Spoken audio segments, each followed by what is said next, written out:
Um, okay. Hi, everybody.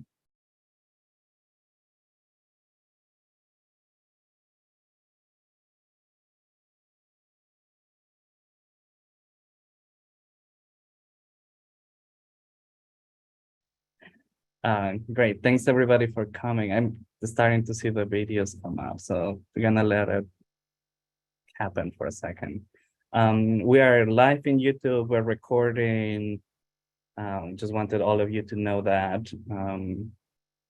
And primarily, I just wanted to thank you all from everybody that everybody here at Seshura for volunteering, for participating, for coming, for attending this event, a reading of Octave, The Artist in memory of Adam Elkhadem. It's really special for us to do this event, and we really wanted to kind of to honor Adam's work and really his person in any way we can in Seshura. So thank you, everybody, for being part of this. The way that the event will take place, just for everybody to know, I'm gonna pass it along to Patrick, who will read a small text introduction to the event. And then we will share the screen that will have the book so we can showcase Adam's work. And a lot of you have nicely volunteered to read parts. So we will just go through the whole book together. Okay, Patrick, feel free to take it along. All right, thank you, Gabriel, and thank you everyone for coming. I wrote a small little text for Adam that I wanted to read, and yeah, then we'll get into this. Adam, you were the one with brooding eyes and a Cheshire smile. You were the first to introduce me to Durer and Rembrandt, your heroes. You would often sit with your head in your hand, eyebrows furrowed, in a pose no doubt inspired by Melancholia's angel, lost in the abysses of thought. And then something would come over you, a jolt of energy, almost a spasm. It would run through your body as you lifted your head, your hand combing through a tangle of hair. And then a fountain of words would spring forth from your mouth, a river gushing with fullness, 1,000 ideas glimmering in the light of the sun. Adam, what a perfect name for you who was curious of everything, who greeted everything with the wonder rightfully owed to it as a piece of existence made in the image of God. Sometimes, sitting in the dark of the after-school life drawing class we took together at Art League, we would struggle to suppress spontaneous fits of laughter, riled up by the strange cacophony of sounds that would emanate from our professor, Mr. Jennings' speakers. Bob Dylan and the Talking Heads slowly giving way to pan flutes and African drum beats. It wasn't out of snobbishness that we laughed, but from an innocent joy struck by absurdity. You taught me to love the world for what it is, because what it is the love we have for it.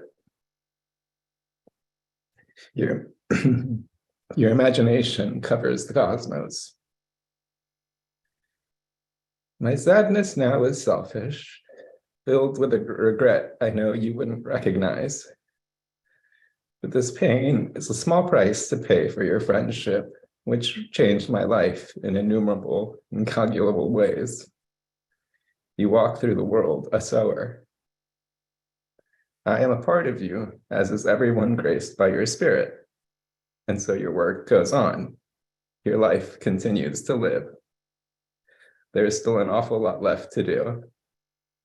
Sic semper artificibus. I love you, Adam, my friend.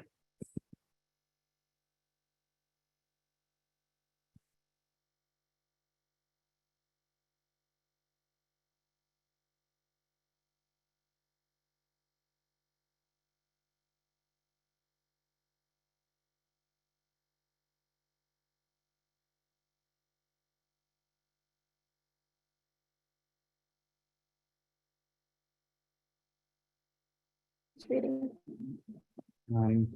Thank you, Patrick.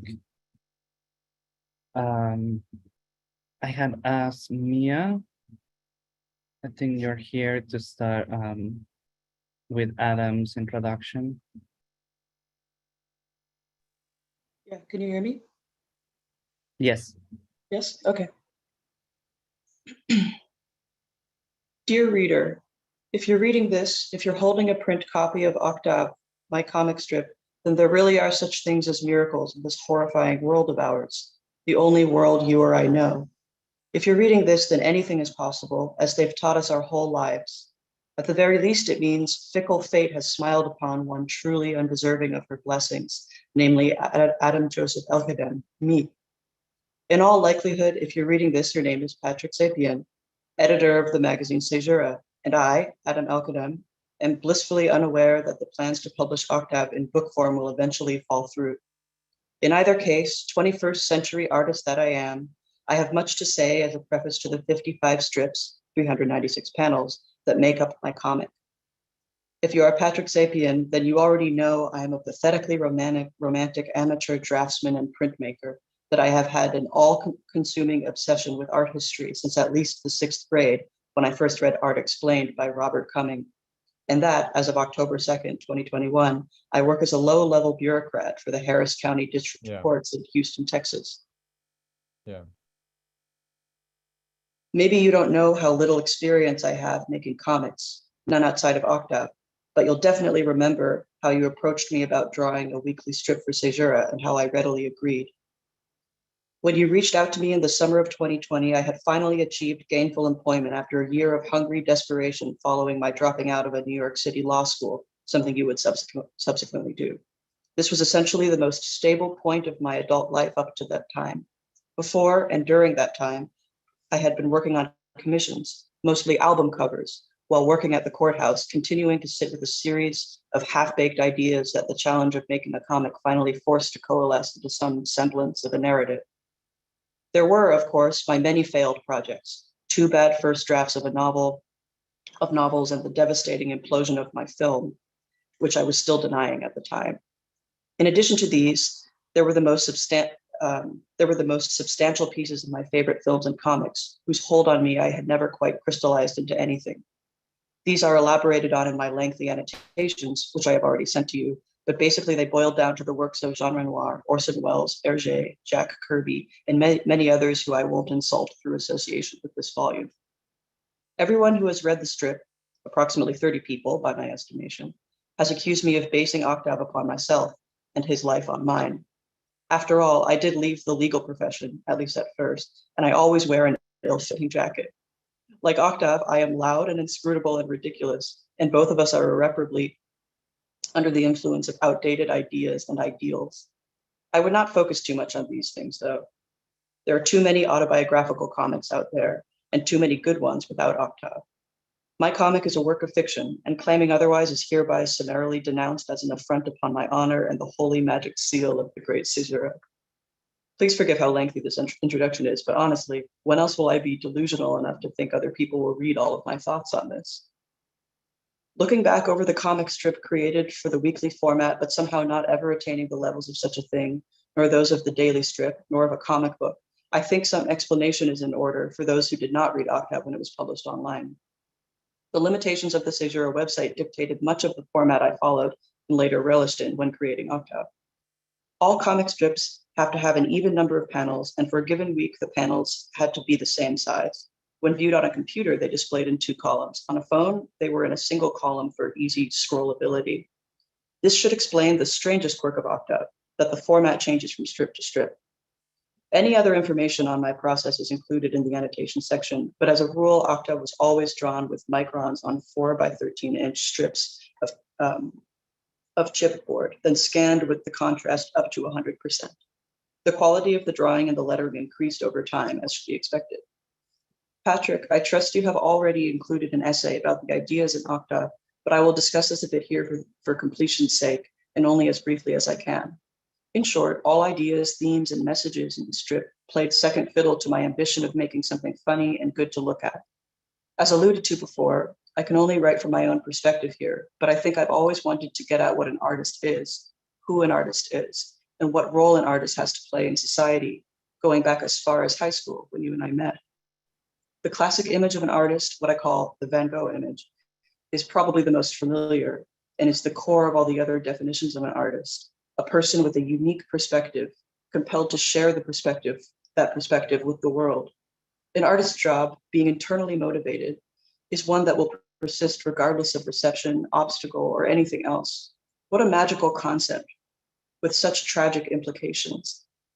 I think it's easy to forget this definition of artist today, with artists in the public eye from Banksy to Koons and many others, perhaps going back as far as the 1950s, so often being academics, charlatans, and careful corporate types with prepared statements and reasons behind all they do, artist statements that are so focused they would make any Picasso, Da Vinci, or Van Gogh stare open-mouthed and laughing.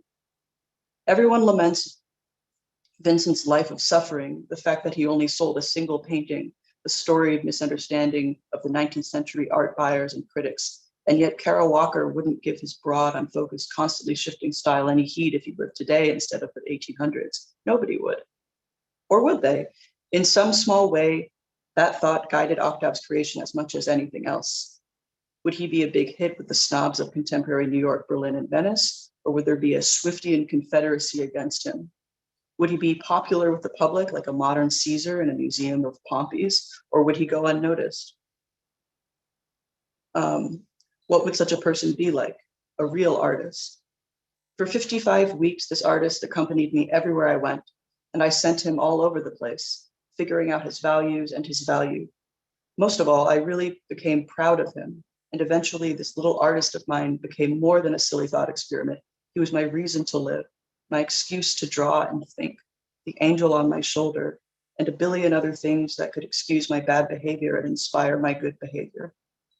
To summarize, even though it is a humble, unprofessional thing at times, Octave is my greatest achievement. There is a lot more I could tell you about Octave, but you are smart enough to figure the rest out yourself. For instance, I'm not in the business of explaining jokes. In fact, if you have this book and internet access, there's nothing preventing you from knowing more than enough about Octave, certainly as much as is worth knowing, probably more than that. I'm not difficult to contact if you ever want to find out more about me or my work, and I have no secrets from you or anybody else. I do still have a very demanding day job, but like all the cartoonists I've ever known, I can be talked into almost anything so long as it interests me. To round out this introduction, I'd like to dedicate this book to everyone in the whole wide world, especially the people I know and who know me, and of those first and foremost, my family, friends, and anybody else reading this for whatever reason. I have already written too much here for such a modest slipshod collection, so I'll make this last paragraph really short. Patrick, if this book ever does get released, I'd like for there to be a facsimile of my signature at the bottom of the page, mimicking the format of a handwritten letter from me to you. And before the comics part begins, there should be some kind of title page, or maybe just a drawing of Octave's hat. Thank you, Adam J. Elkhadem.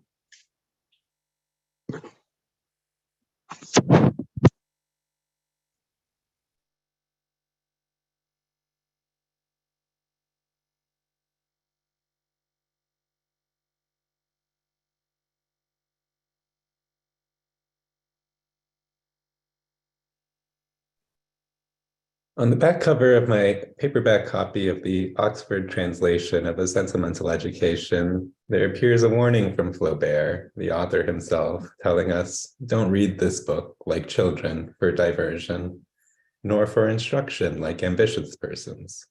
No, read it in order to live. A somewhat ironic statement, given that, like Marx with Hegel, A Sentimental Education turns the bourgeois coming-of-age story back on its feet.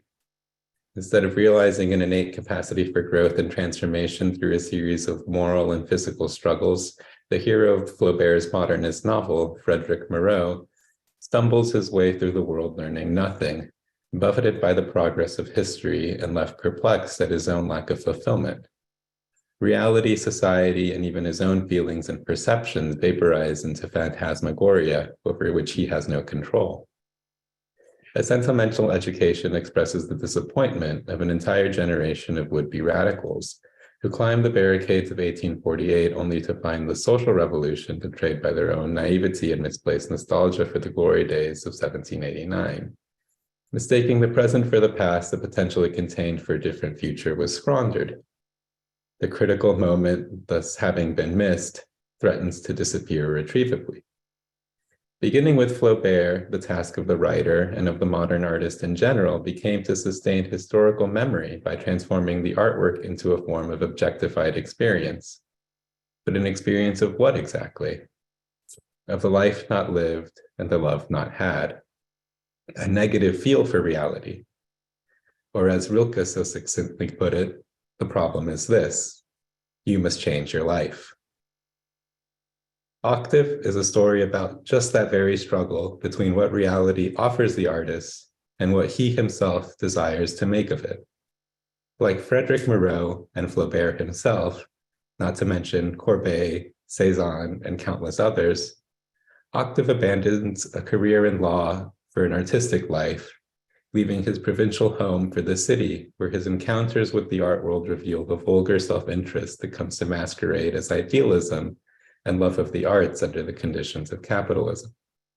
Wavering between extreme elation and despair, Octave pursues his artistic ambitions with a naivety that, while blinding to the motives of others, allows him to see beyond their narrow conception of art. For Octave, the work of art is a spiritual object, the product of an imagination powerful enough to penetrate the static surface of reality and create an image of what could otherwise be. For what would we be, as Valerie once asked, without the help of what does not exist? Not very much. Octave is a real allegory in the tradition of Flaubert and Courbet, and so duty-bound, I must repeat their warning to you. Don't read this book like children for diversion, nor for instruction like ambitious persons. No, read it in order to live. Sic semper artificibus.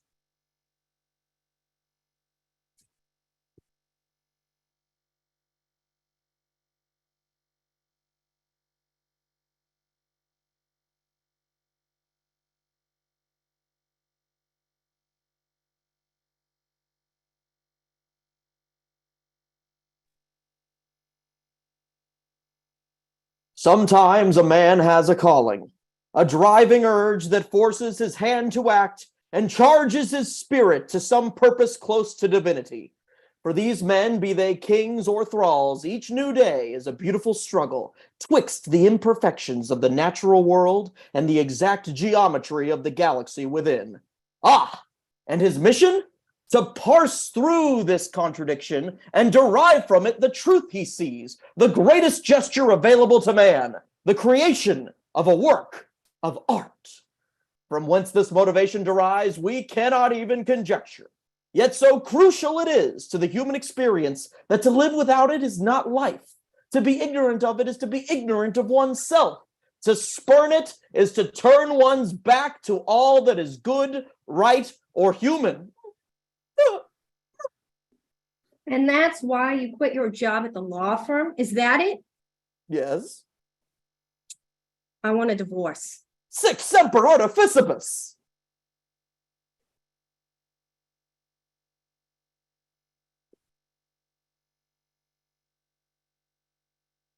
Recently, I quit my job to become an artist.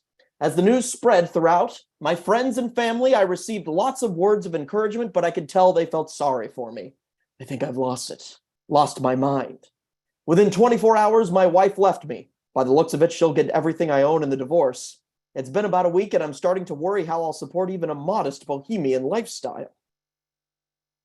How romantic.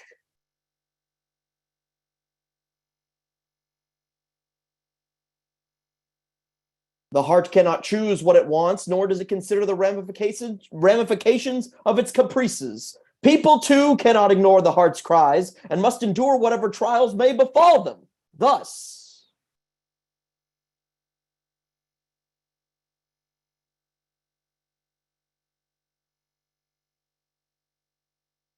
while everything is a source of inspiration for an artist, naught can compare with meeting a fellow creator. Behold, yonder artist has put the finishing touches on his latest masterpiece. I couldn't help but admire your handiwork. Tell me, what is your artist's statement?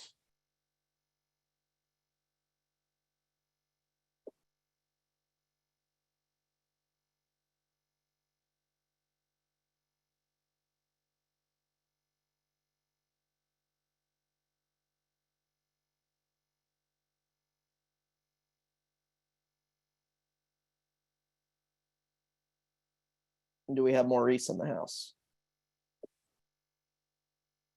We're looking right now. Give us a second. Okay.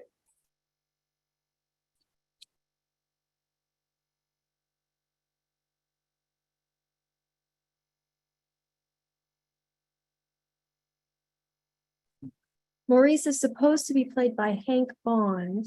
Hank Bond is here. Not, we get a volunteer to step in, at least for now.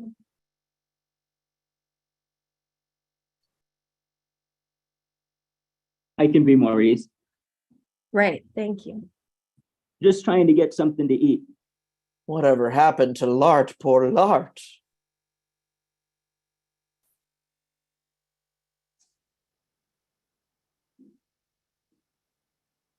So he really did it, huh? Man, I knew the guy was nuts, but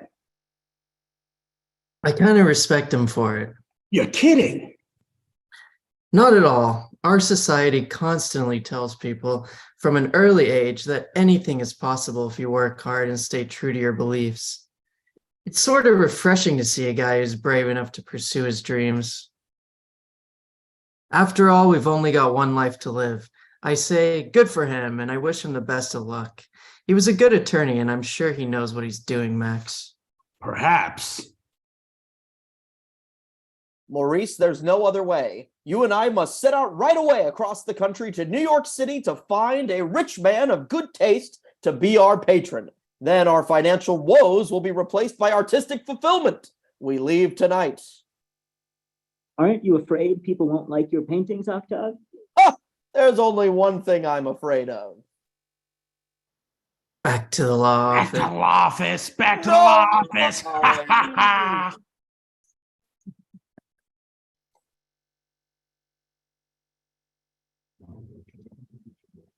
Wow, that sure was exciting, huh, folks? That Octave, there's no telling where he'll go next. Octave, myself, and the whole Sejura crew can't thank you enough for all the support you've given us these past few weeks, and we just know you'll love what we've got planned for our next trip. Oh boy, it's a doozy. Instead of his usual 6-panel adventures, Octave will be going on a 12-panel 12 extravaganza. Fan favorite Maurice will be there too, but the Sejura Camarilla won't let me reveal much more than that. Be that as it may, there are big things in Octave's future that you won't want to miss, and neither will your friends, family, and loved ones. So let them know where to find Sejura and help us to spread the gospel of our little Octave. Till next time, Adam.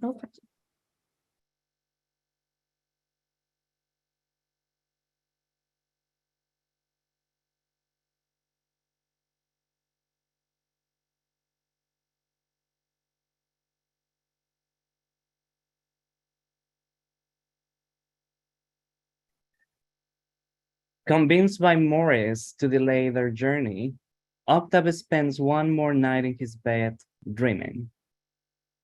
Beautiful field of roses as far as the eye can see. An endless blue ocean teeming with weird creatures beyond the imagination. Tall mountains with steep scopes, great deserts that give way to a greater oasis. But where are all the people? And where am I? There are all the people. I can see them. They're sleeping, laying down on hot concrete, far, far away from the vistas and pelagic palaces of the world. They sleep, but they are not dreaming. They are not dreaming because they have never been awake. If one has never beheld the world, what can one dream? There I am! I too am sleeping, but I know I can dream. And I know if I can wake up, I can show the others what I have seen. Show them the roses, the ocean, the mountains, the oasis. Still I sleep. Wake up! Wake up! Octave, wake up! Maurice, I just had the most remarkable dream. Shut up. It's 3 a.m. Note to self. In the future, wake people up metaphorically.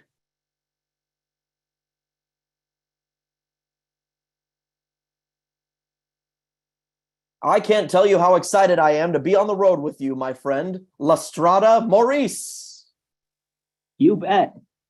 The hard road stretching out to my destiny and yours. The open road, paved with tragedy and triumph that will make a new man of me. The road of transformation. The fabulous transmogrifying road. Feel it?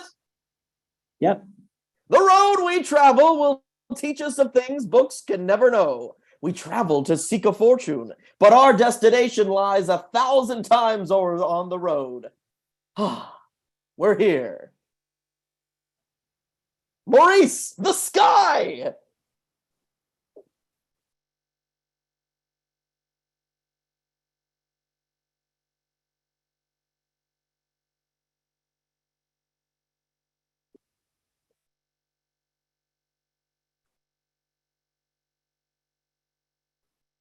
Is Emma here?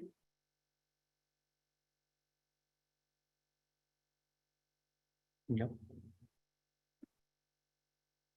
Oh, okay, I can do it. Please keep your seatbelt fastened while the seatbelt sign is illuminated and throughout the duration of the flight, as we may be experiencing turbulence. Emergency exits are located at the front, center, and rear of the plane. Please take a moment to locate the exit nearest you.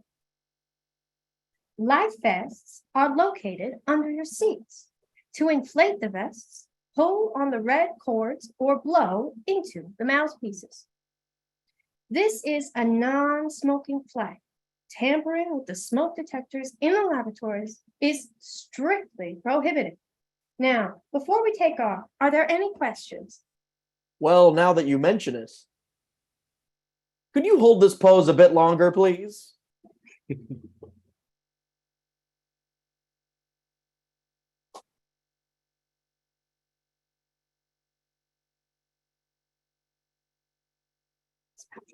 Patrick, do you want to read that?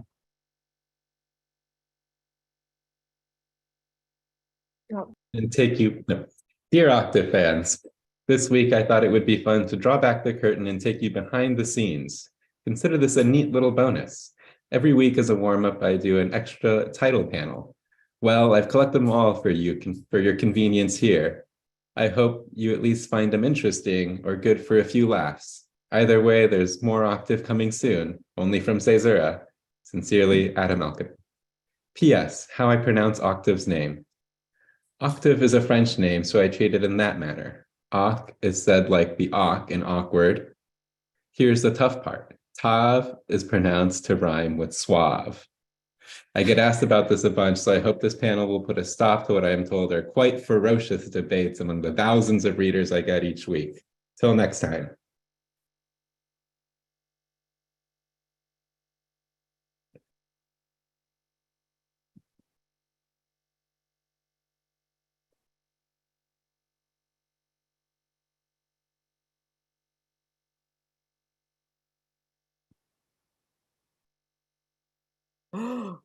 The most unsettling thing occurred to me. Maurice, do you know if I turned the oven off or not? I don't know, but don't worry. I told my buddy Ricky to look after the place while you were out of town. He's a swell guy and dependable too. Maurice, you think of everything. I won't forget this. I promise you that. Memento omnia. Oh boy.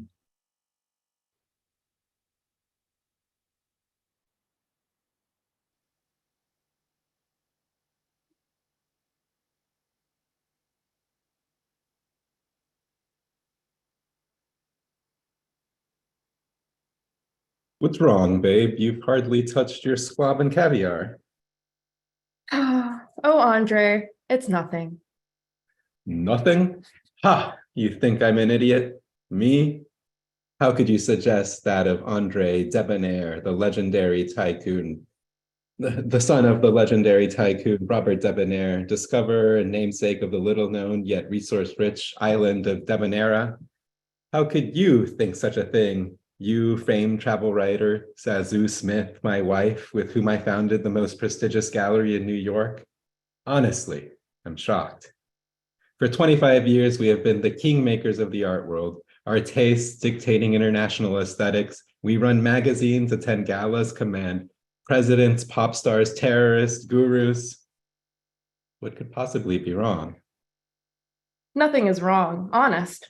It's just recently I have a terrible feeling that. Yeah?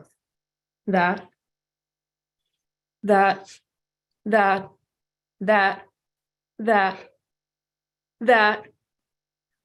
We're out of touch.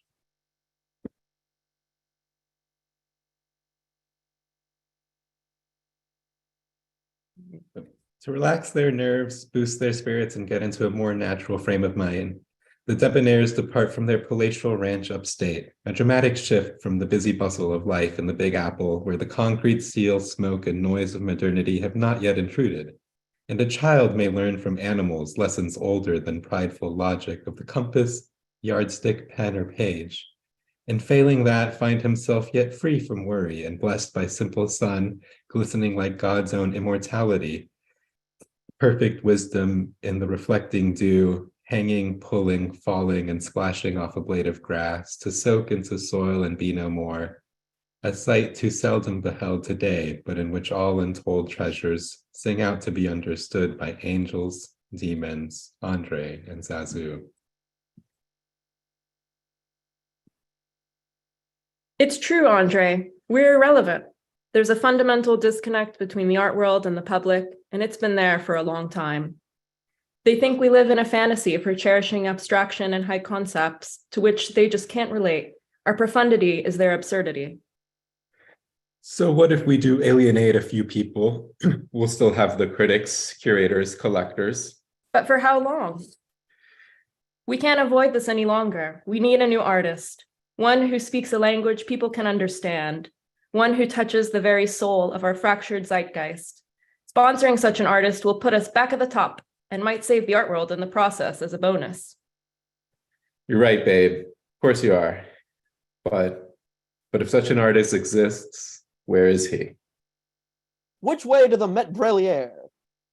Maurice, flash. Oh, sorry, I'm reading ahead. Maurice, flash on all this Faustian bagatellery. It's outrageous. Finding an apartment and furnishing it, paying for rent, laundry, and subway fare, a waste of time for artists such as us. All these crushing practicalities crowding out my creative fantasies and so on. It's so unfair. It's... Excuse me. Hey, buddy, more coffee? Coffee, you say?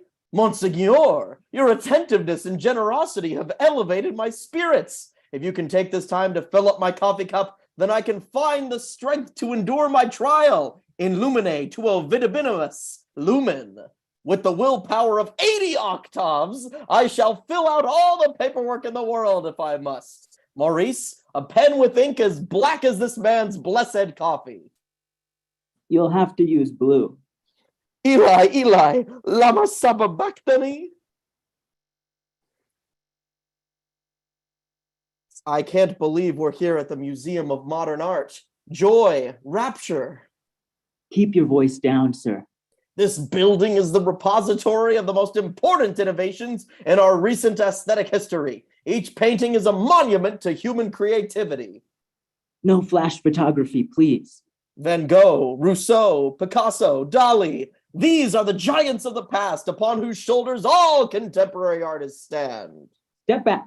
Do not make me talk to you again. I've never felt so happy. This is why we traveled to New York. This is where I truly belong. Now I am certain this is my home. That's it. You're coming with me, pal. And don't come back till you learn some respect for art.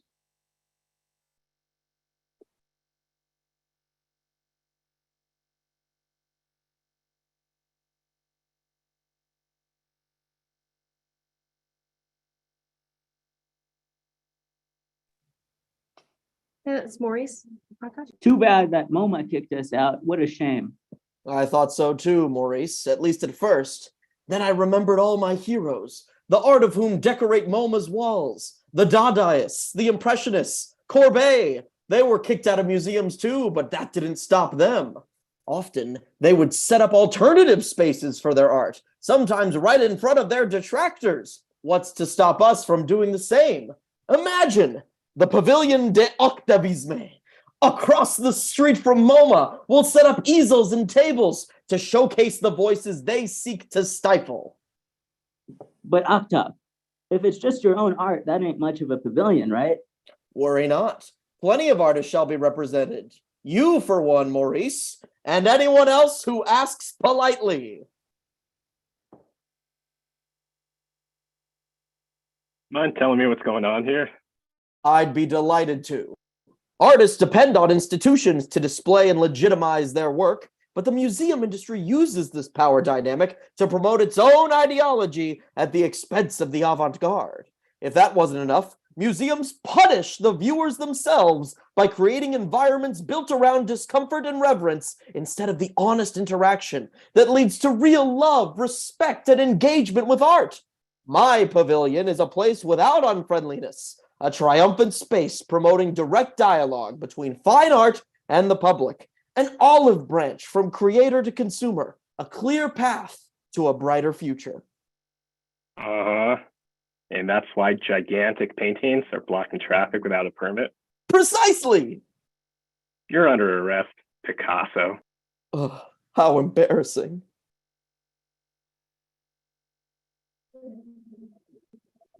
Good evening.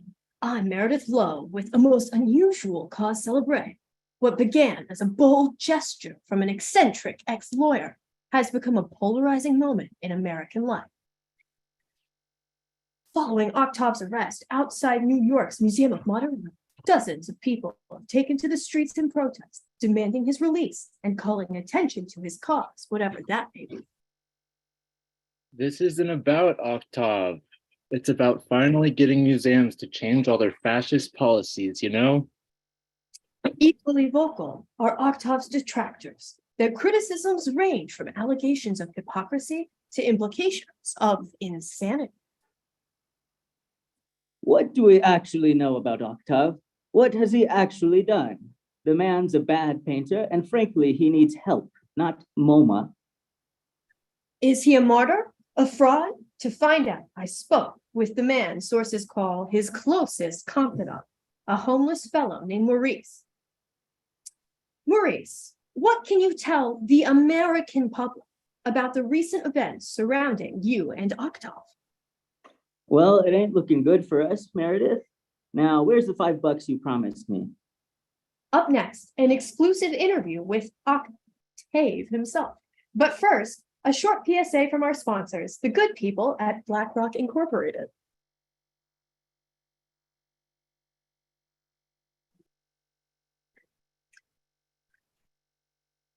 Hello and good evening. I'm Meredith Lowe. Joining me tonight via phone is Octave The Artist, currently being held at a Manhattan jail. Okay, let's get right to it. What charges have been brought against you? Nothing serious, I'm afraid. Disturbing the peace, blocking traffic, and many other things of which I am proudly guilty. Guilty? Yes! What is a crusade but an artist's crime? What are innovations but crimes artists commit against their forebears? So says Giorgio Vasari, the maul stick is the philosopher's blunderbuss. Fine, but what do you plan to do about this? Plan? Ha! Dinosaurs and aristocrats plan.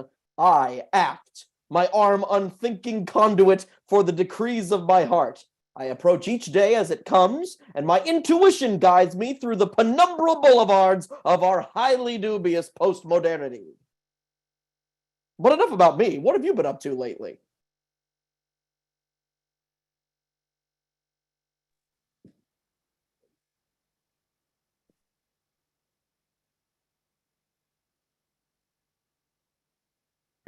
All right, go 5 minutes. Sorry I'm late. How are you holding up? I cannot lie. Every waking moment is worse than the last. I spend my days painting or else enjoying unlimited access to the library. My roommate is kind to me, and the guards treat me well enough. Hey, that doesn't sound so bad. Maurice, it isn't. It's just that we... Time's up.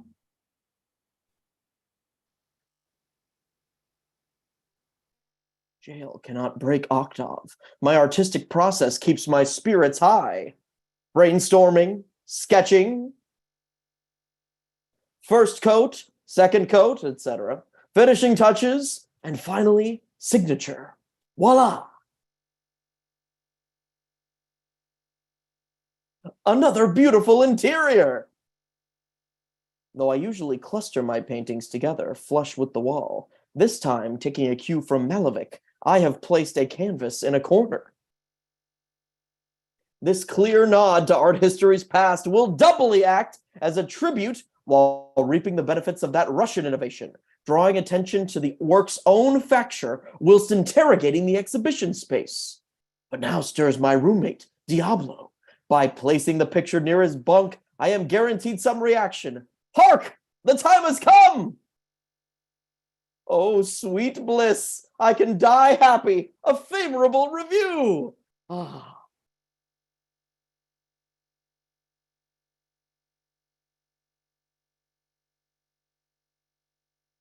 Andre, you're a genius. Using our media empire to make Americans sympathize with Octave has been your greatest scheme yet.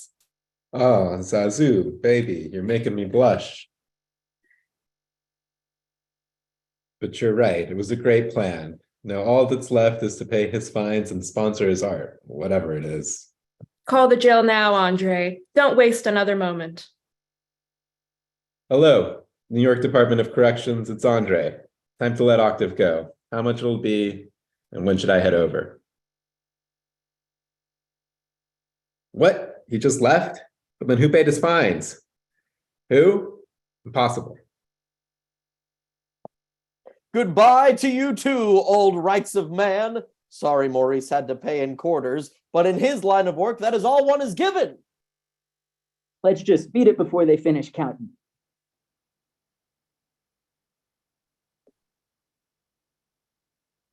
Shoot, I just missed him. That bum friend of his paid all of his fines. And I know, look. Maurice, my friend, I cannot thank you enough for getting me out of there. An artist cut off from the world is like a fire cut off from oxygen. Forget it. No sooner said than done. Where are we going? Well, since you were in jail, I figured I'd put your pavilion to good use. Painting as architecture? What next? hey, Octave. My wife and I want to be your patrons. What do you think about that? Can I bring Maurice? Sure, why not? Huzzah! Dismantle your house. Our troubles are over.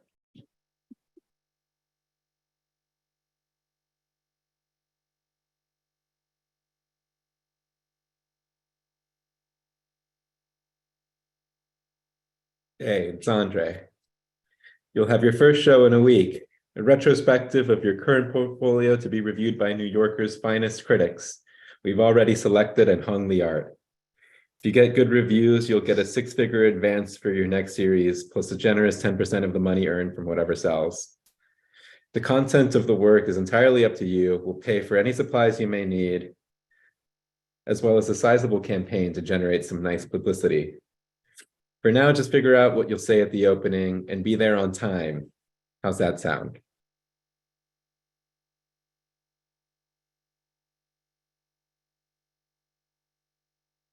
Maurice. Sounds fine to me. And I'll let you know what Octave thinks as soon as he's done painting. Egad. So, Max, looks like you're paying for lunch this week. How do you figure? You bet me lunch that Octave wouldn't last a week in New York. Just look, he's got a solo show at a gallery. I win. Unbelievable. Within 3 days of arriving, he was kicked out of a museum and thrown in jail. He might still be in New York, but I won't consider that lasting a week. If anything, you owe me lunch, Peter. Excuse me.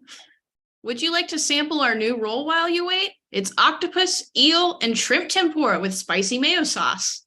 Sounds tasty. What's it called? Octave roll. 2, please. I give up.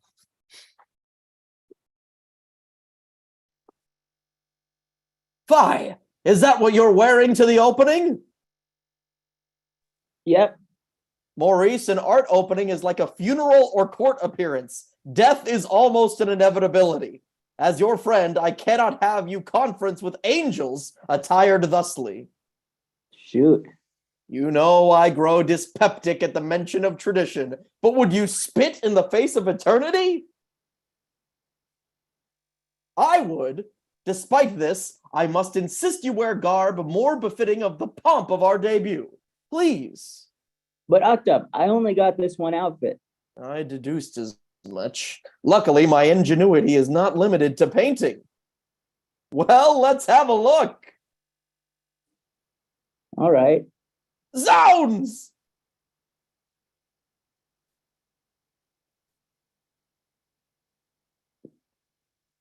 Preparing for the show, Maurice plays the critic and Octave plays himself. This painting is really bad. I hate it. May I have a word? It is true, Mr. Critic, that you are our society's touchstone. You see our world, you thoughtfully pause and reflect, and with words, you direct us to improve. Without you, we stagnate, and for all this, I offer my gratitude. But consider this, though in your eyes I have failed today, see me for who I am. I am the lifelong starter, my body scarred by constant exploration. Today I witness defeat, but victory too has been mine. See me as I am, the artist. My job is not to succeed. My goal is not greatness. I live to dare, to strive, to attempt. When meat eludes me, I gladly feast on dust. And if I cannot be a champion, I am happy to simply put a foot onto the sand, draw forth my sword, and scratch, fight, and most of all, to live and die as Octave. Your speech has touched my heart. I may reconsider my opinion. Good. Now you be the more perceptive critic. This painting is really good. I love it. Thank you.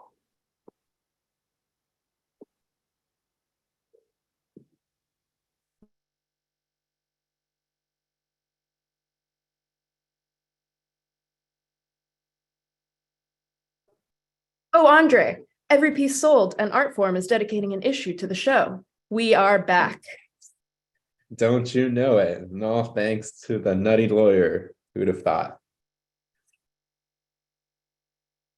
Speak of the devil. Octave, this is my wife, Zazu Smith. Suave te cognoscere est, mademoiselle. Mm-hmm. What did you think of your first solo show? Oh, mediatrix of mine, it was nothing like I had expected. In the first fit, there was not any structure to the thing. The place was constantly full of people coming and going, rubbing shoulders, then leaping away like so many rabbits.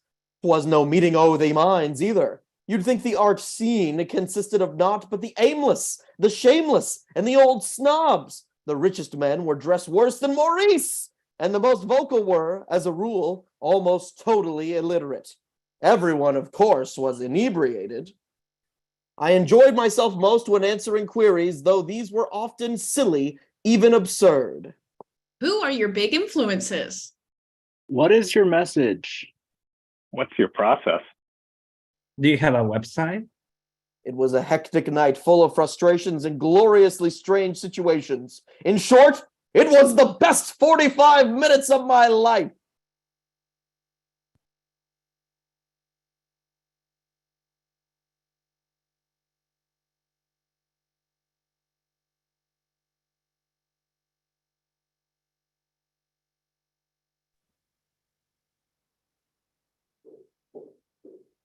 Congrats, Octave.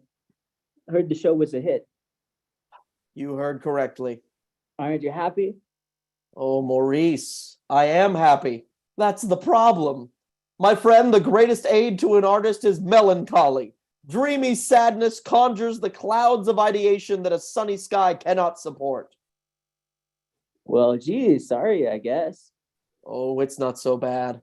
Tragedy is always round the corner, so I should be back to my old self in no time. What a beautiful day to spend in the park basking in nature's ambiance. I feel as though we were in the Arcadian Shepherds. Have you seen it, friend of mine? It is a glorious thing. The painting shows 3 shepherds in the paradise of Arcadia, contemplating a tube with an inscription, Et in Arcadia ego. Arcadia, their home, was a perfect Eden, but the message translates to this: even in Arcadia, I am. The implication is that death will come for them too, even in Arcadia. One shepherd leans in close, confronting his mortality for what may be the first time. But this shepherd casts a shadow on the tomb, a dark image of himself. Another shepherd takes note of this, gesturing to the shadow. He has made another observation. Were he to trace the outline formed by the shadow, he could preserve his friend, save him. The image he'd create would last long after his death. This is the discovery of art. The painter, Nicolas Poussin, includes the figure of a muse, comforting this latter shepherd. She assures him that he is right. Though everybody must die, man can live on and on forever through his works. In this image, Poussin has illustrated the inevitability of non-existence and the possibility of eternal life. What words can there be for such a monument to humanity? Fascinating. Deus meus! I thought you were someone else. Sorry, I'm late. What's up? Not much. Say, did I ever tell you about the Arcadian shepherds? It is a glorious thing.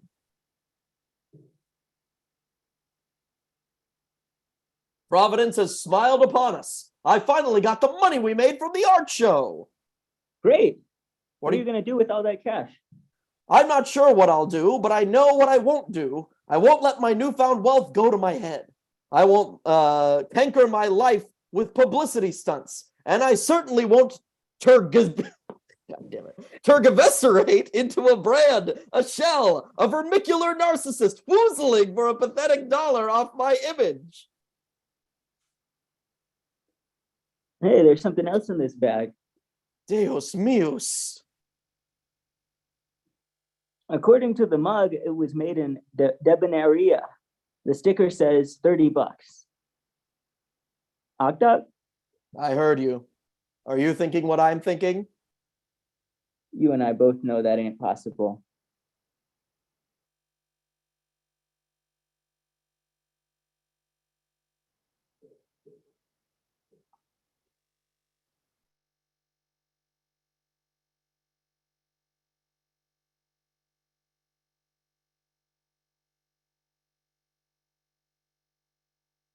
Maurice, this mug raises so many questions. Who made it and why? Who's buying it, if anyone? Who drew this picture? I must discover the answers, and to do so, I must go to Debonaria. All right.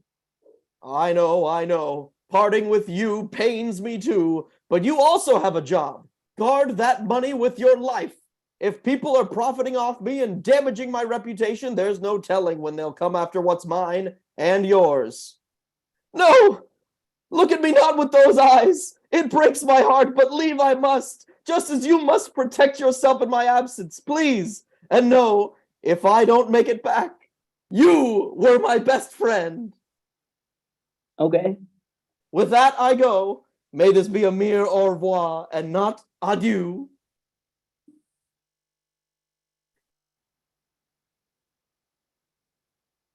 Over. Jeez.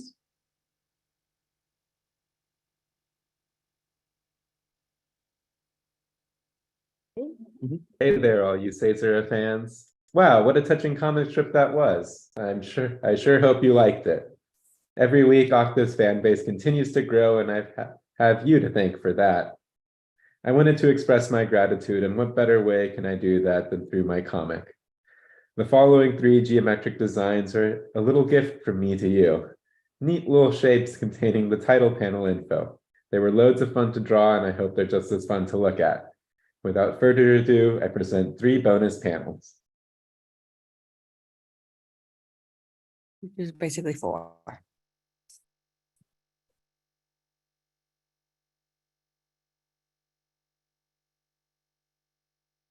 A bar by the docks. What better place to buy passage to an obscure isle? Good eve, barkeep. If you please, a glass of green chartreuse. Wow, you got it, boss.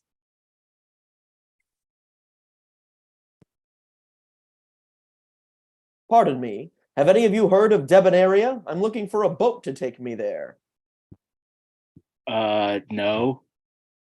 Nope, sorry. Not a chance. Let's talk outside. So, you want to go to Debonaria? Is that right? Yes. Can you take me there? Sure, we can. We've been planning a trip there for months, and you caught us just in the nick of time. By design, it's difficult to get to, since the base of the operations for the evilest syndicate active today. Not to mention, it's 5 days' journey from anything you'd see on a map. But we'll take you there. How serendipitous. I promise I won't be any trouble. I'm sure you won't be. Hostages rarely are.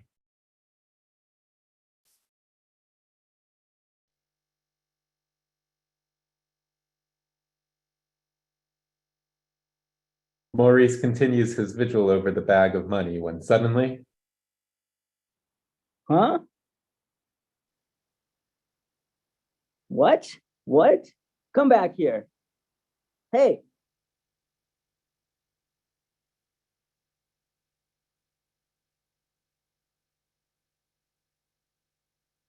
Ah!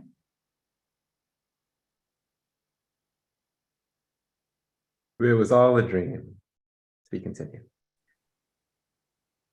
At least they're taking me to Debonaria. I wanted to go there anyway, so that's a plus. I just can't believe it.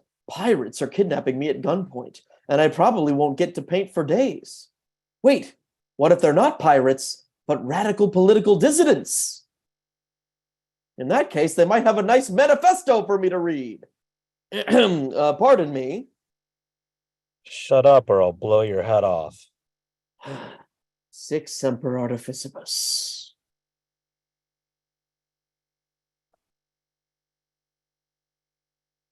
Tied up and thrown into the brig, Octave must face his worst enemy, inactivity.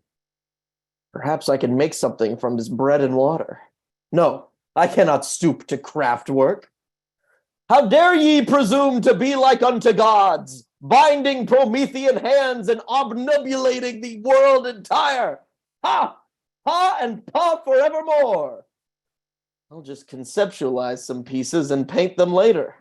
But what if I never paint again? Deus meus. Day after day, we stuck nor breath, nor motion as idle as a painted ship upon a painted ocean. Today I am somber, but no less sober. If my destiny is dark, so be it. Now know I what meant the bard by the miserable have no other medicine but only hope. Avast! Hey, we'll be in sight of Debonaria this time tomorrow night. We'll tell you everything the following day. Thank you.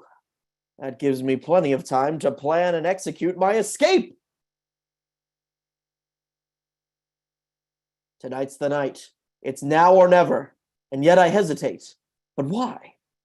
Of course, because I am curious. If I stay on this ship, I will learn why I was abducted. Tomorrow I'll discover my captor's intentions. If I leave tonight, I never will. Freedom or knowledge? What takes precedence to an artist? This question has plagued us for centuries, and yet I must answer it tonight.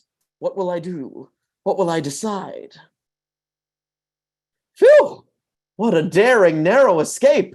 Surely the last 5 minutes were the bravest of my life. Well, at least, so far.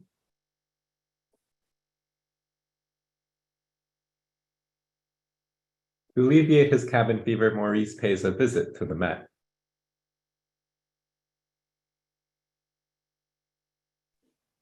Wow. I don't know, Baudelaire, but all this walking is making me thirsty.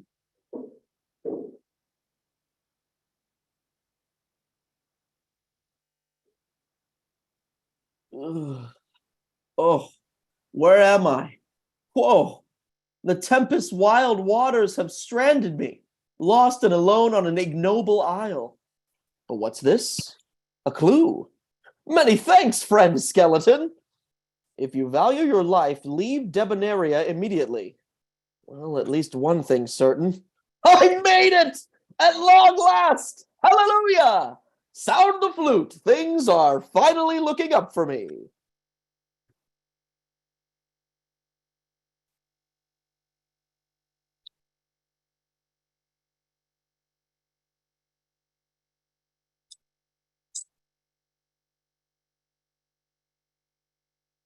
The jungle is a wonderful place for an artist to be. I can't help but admire every coconut tree and dazzling flower, more perfect than any painting. How can one deny the joie de vivre of the butterflies, birds, playful monkeys, etc.? Here is nature's fertile, untamed essence, where a mind may wander unfettered. Whether meditating on the lyricism of wild fact or studying the beauty in a tortoise's shell, the jungle is like a dream made tangible, a physical embodiment of inspiration. Oh, but for every dream there is a nightmare. And while the toucan plays, her eggs fall to the anaconda. If I let my guard down to smell a rose, I may end up as a leopard's lunch. Yet, such is life. C'est la vie. An artist must above all else be brave. Brave enough to seek out poetry in a world of brutality, to make art in the vulnerable sunlight, though 'twould be safer to cower in darkness. So it's decided. As Aesop did say, he who seeks danger finds it, but he who seeks truth finds everything.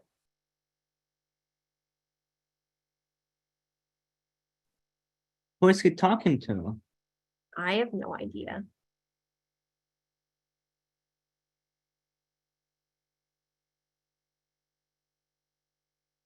Despite the inspiration all around me, I know I cannot stay on this island for long. How will I paint? To whom will I show my art? How will I manage not to starve to death or simply succumb to the elements? I must keep my stay on Debonaria brief. Not to mention poor Maurice is still alone in New York guarding the money. Well, that's that. I must find out who's making mugs with my face on them, get to the bottom of that affair, and leave immediately. Somehow. But all that's far easier said than done. Zounds! Wait, there's the factory. Never mind. I'm going to miss this place.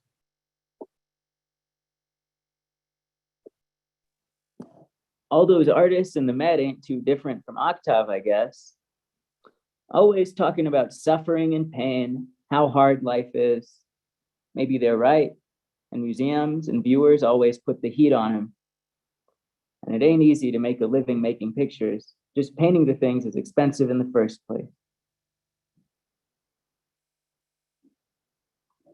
But why keep making art if it hurts you that much? Oh, it's probably because they ain't good at anything else.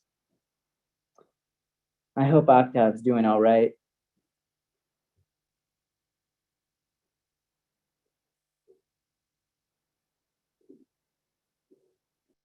I give up. We've searched the whole island and still haven't found him.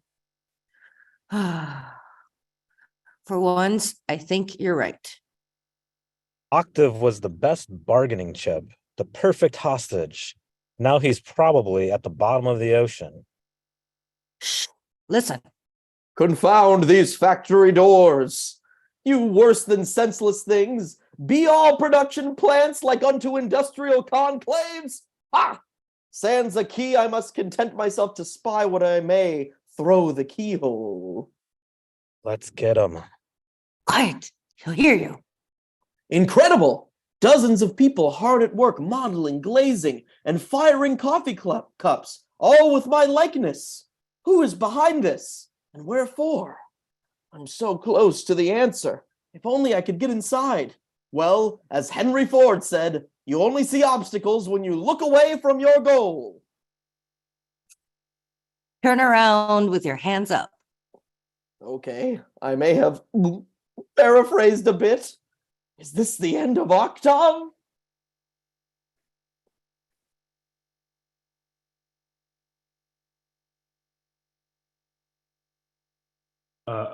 Why do judges keep old law books if they never use them? Look, this one says for use in 1992.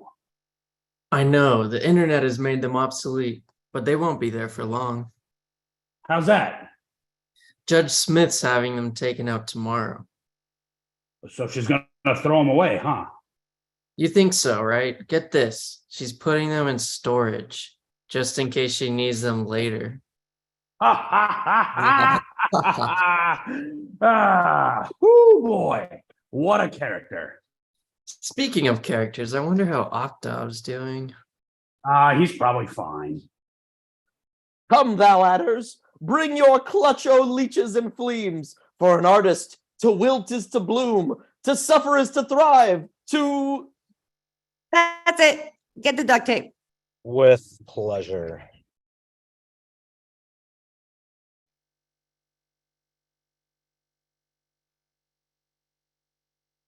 Give me another drink, bartender.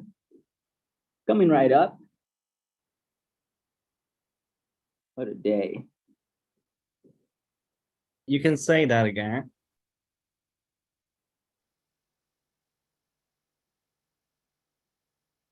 Sometimes it seems like the whole world is out to get you.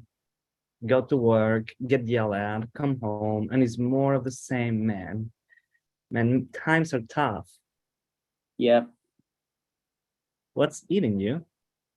Well, my pal left the city looking from some weird old island. He's an artist, so he's always going on about something. He told me to watch his stuff till he came back, and I did a little thinking. It's like folks always take advantage of artists. And my friend's really nuts, so it's even easier to get over on him. I'm worried about the guy, wherever he is. Of course you are. Say. Why'd he go looking for an island? He's trying to find who's making cups with his face on them. They say, whatever happened to LARP for LARP? You mean like this?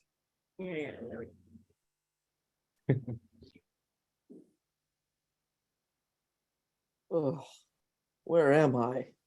I feel I know this place, but it seems so strange.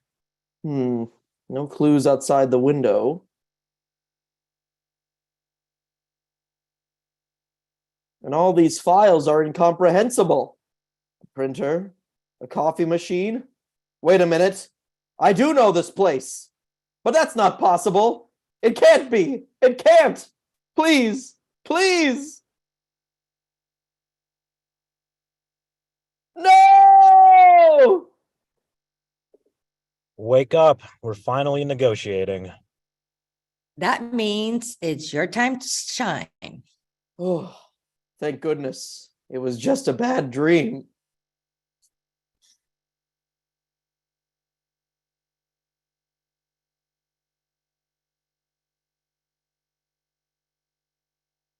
Well, here we are. Yep. Hey, you're not nervous, are you? Andre and Zasu make deals like this all the time. Incredible. My patrons have those same names. Nervous? Get real. How threatening can two old art moguls be anyways? Astounding. They've the same jobs as the Andre and Zazu I know too. What are the odds?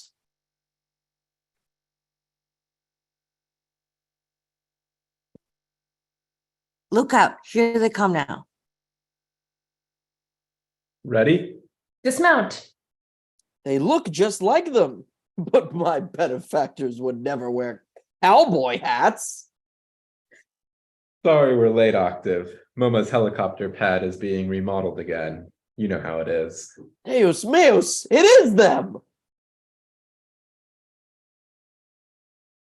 Long time no see. Have you been? So what's this all about, huh? I'm glad you asked. We represent a global collective of artists and activists who've joined forces to oppose your evil ways. Your vice-like grip on the art world has killed the avant-garde, and even worse, led to the wholesale exploitation of the middle class for no purpose beyond your own wicked greed. We demand you step down from MoMA's board of directors, close your gallery, give back stolen artifacts, promote more diverse artists, adopt complete institutional transparency, and give all your wealth to the people in need. And if we refuse? Then Octave dies. Is that all? You can't be serious. If he dies, his paintings will double in value. In fact, now that you mention it, since you've gone this far, I'll kill him myself right now. Well, this is it for me. A bullet, if not from a foe, then a friend. At least I had a good life. Goodbye. Hold it. Don't make a decision we'll all regret.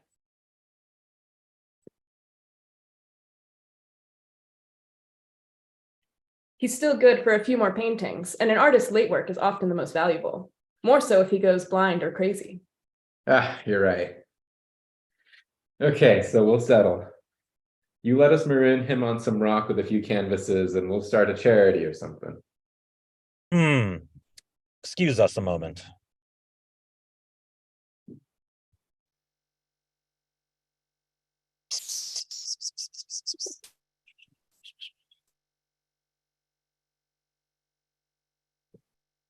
Okay.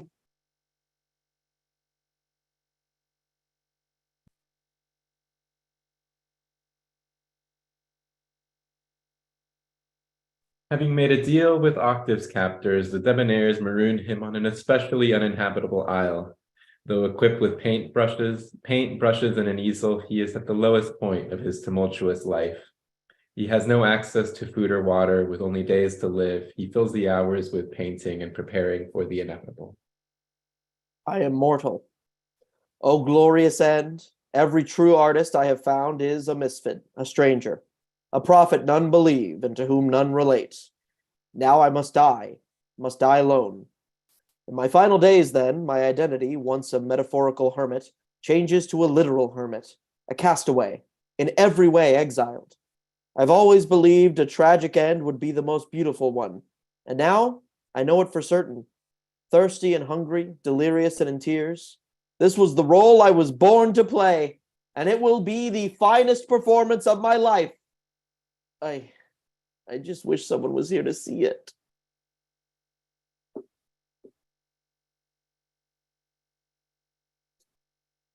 A specter is haunting America. Too many toasts. What was once a cute little trend has become a contemporary plague. This nation can't fix its real problems until it clears out some of its ugly totes. But then how will I carry stuff, you ask? Buy a Caesura tote. Workers of the world unite. You have nothing to lose but your $20 plus $6 shipping. Get yours today at caesuramag.org. Rossi. No.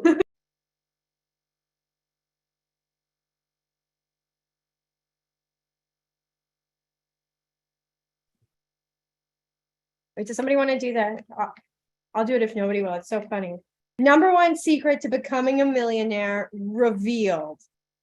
I was a dumb, broke loser, like 99.999% of you reading this. Now, I swim in money surrounded by supermodels. How did I do it? Easy. I bought comics in my local shops, and now they're worth a fortune. Doesn't matter which ones, they all become priceless in time. Don't waste another second in misery. Buy comics right away. Win popularity. Be admired.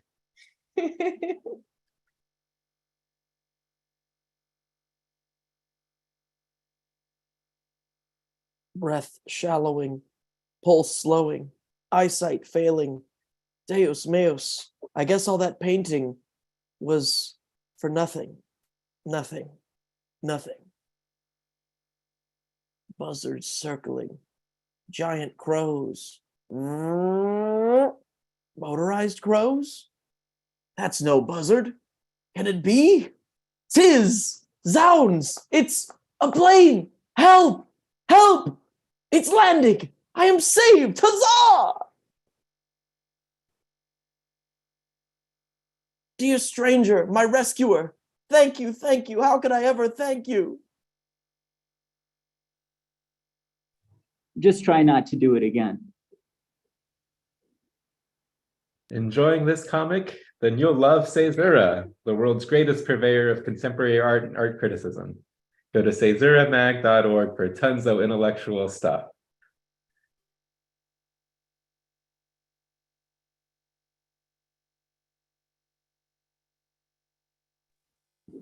Eat this. Thank ye.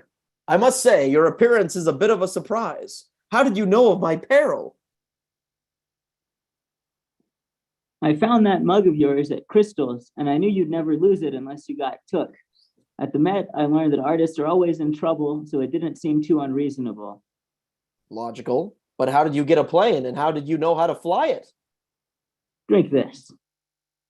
I had to use some of the cash from your art show. I can fly because I used to be a pilot. I'm a veteran. That's right. What war did you fight in? They never told me. Tell me this, how did you know where to look for me? Well, the cup said it was from Debonaria, so I just asked around and made my way over to get you. But they stranded me on a different island. How did you find me here? You ought to know that one. Buckle up.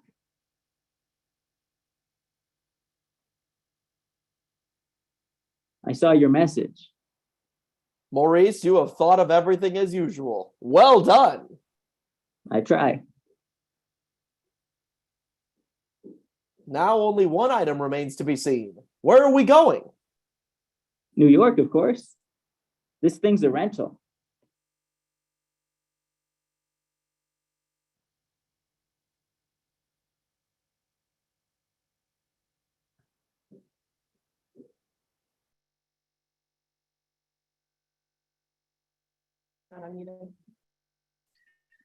After days of flying, Octave and Maurice finally come into view of New York City. Dangerously low on fuel, they struggle towards the Big Apple.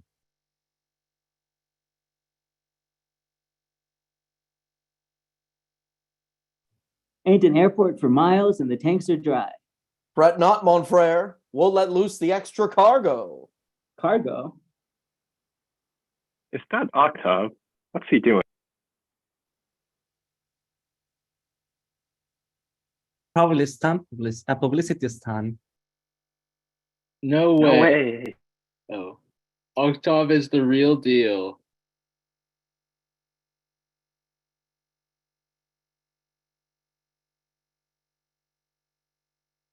Meredith Lowe. Good evening. I'm Meredith Lowe. Octave's mysterious absence has come to a close as he appears to be flying over the city, pouring thousands of dollars from an authentic World War I Sopwith camel. Some have called this a shameless attempt to achieve relevance again. Others describe it as a brave statement on money's role in the arts. All agree New York won't soon forget this spectacle. That didn't do too much. We're going to crash. No, Maurice, not after all we've been through. Well, I guess there is one way to get out of this. Act immediately, if not sooner, and quickly.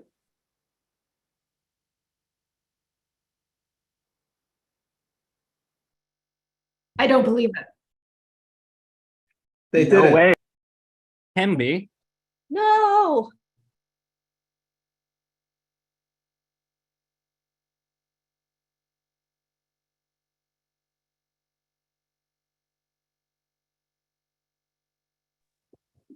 We're in for it now. Look at all those cops.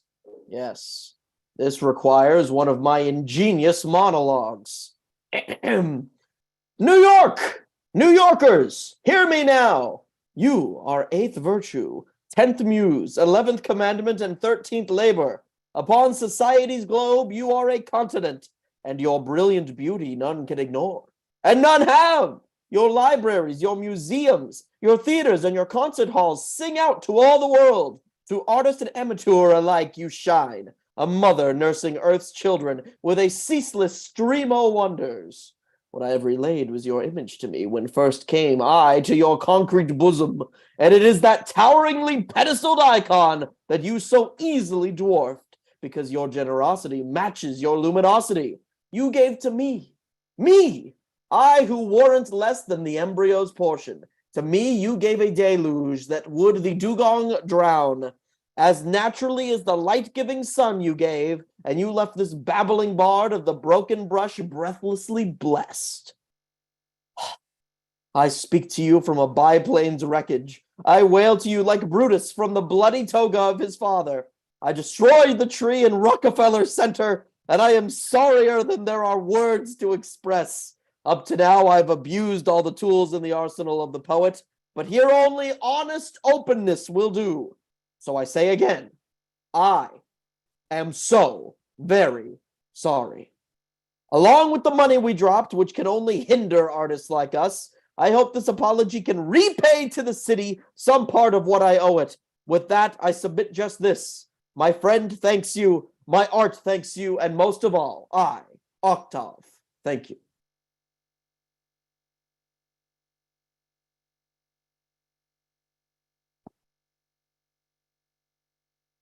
You two are banned from New York City for life. If you're out here by sundown, we won't press charges. Deal? As you wish. The rumors were true. The NYPD are the kindest people in the world.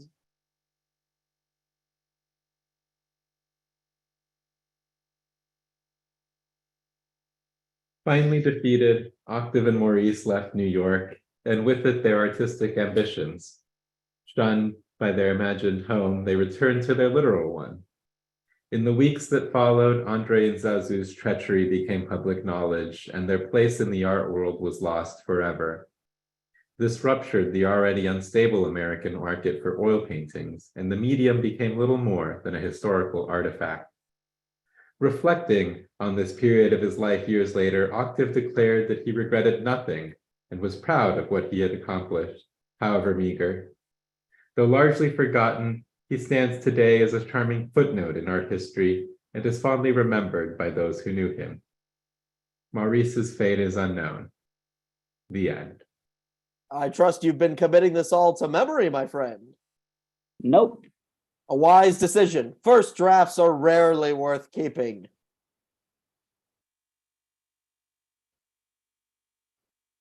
Here we are, only a block from where it all began. One from my old house. Yep. So what are you going to do now? Maurice, I've given it much thought. It seems that no matter my plans, adventures will find me. For now, I think I'll go of a sabbatical of sorts. I'm home, Maurice. Home, home, and home is enough for now.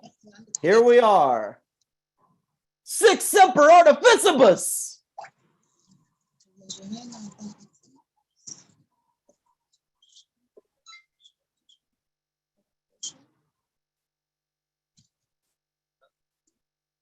كلمي يا خالته خالته كلمي يا خالته كلم خاله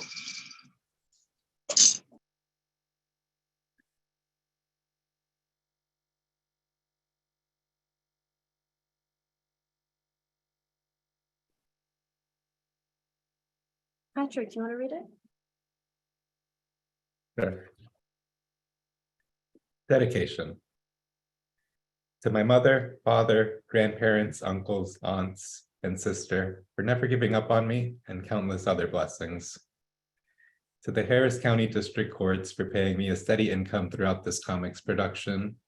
To Caesura for inviting me to work for them, publishing the comic in serial form, and for editing, promoting, printing, and distributing this book. To my incredible friends, too numerous to name, but especially Mitchell, Nana, and her whole family, John, Kieran, Ben and Nick, Emma, Maxwell, Chandler, Moriel, Noah, Theo, Ben, Mirzad, Scott, Pooja, Terry, Akash, Charlie, Jack, and Orly, and Allie, who really is the greatest person ever. To the wonderful people at Boys and Girl for housing me while I made the majority of this comic, Chandra, Jonas, Megan, Kevin, and all the rest, as well as Aka, Black Hole, and Osh Building. To Robert Benjamin Stiles and Wayne Gilbert for having taste. To Nan's, Third Planet, and Bedrock City for selling me comics. To my fellow cartoonists everywhere, but especially my heroes. In this medium's history, the role models nobody can surpass. Winsor McKay, Hergé, Jack Kirby, R. Crumb, and Bill Watterson. To Peter Bash and Chester Brown for being the final push I needed to start making my own comics. To Jean Renoir and Gustave Courbet for being Octave's foundation and soul, and to Orson Welles for inspiring me to no end.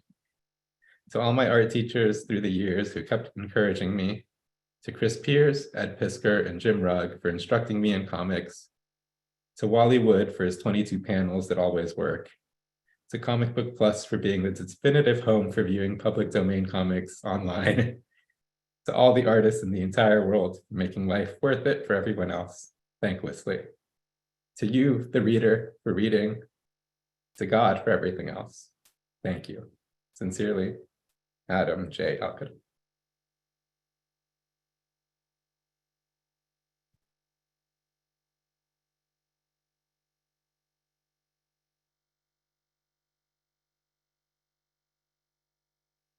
Incredible job, Chandler.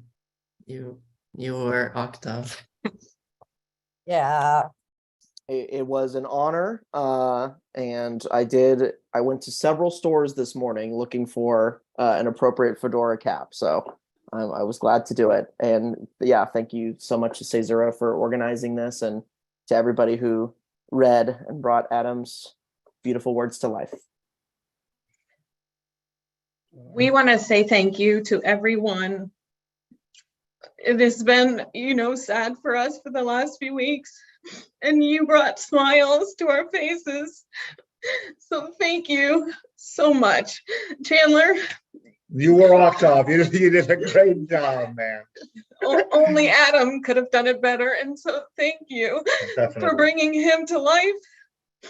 All of you that joined from all around the world, actually. We couldn't ask for better support over this, not only these few weeks, but all of Adam's 26 years. So thank you from the bottom of our hearts, and from the entire Lazaro and Elkhadem family, for all that you all have done for us. We love all of y'all. We love y'all, really.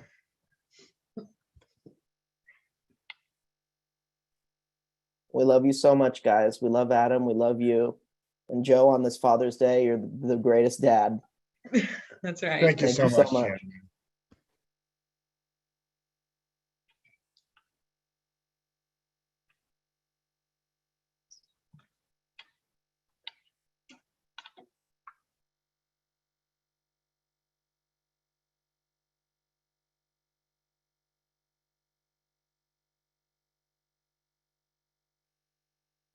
Maybe we should have a moment of silence for Adam after that.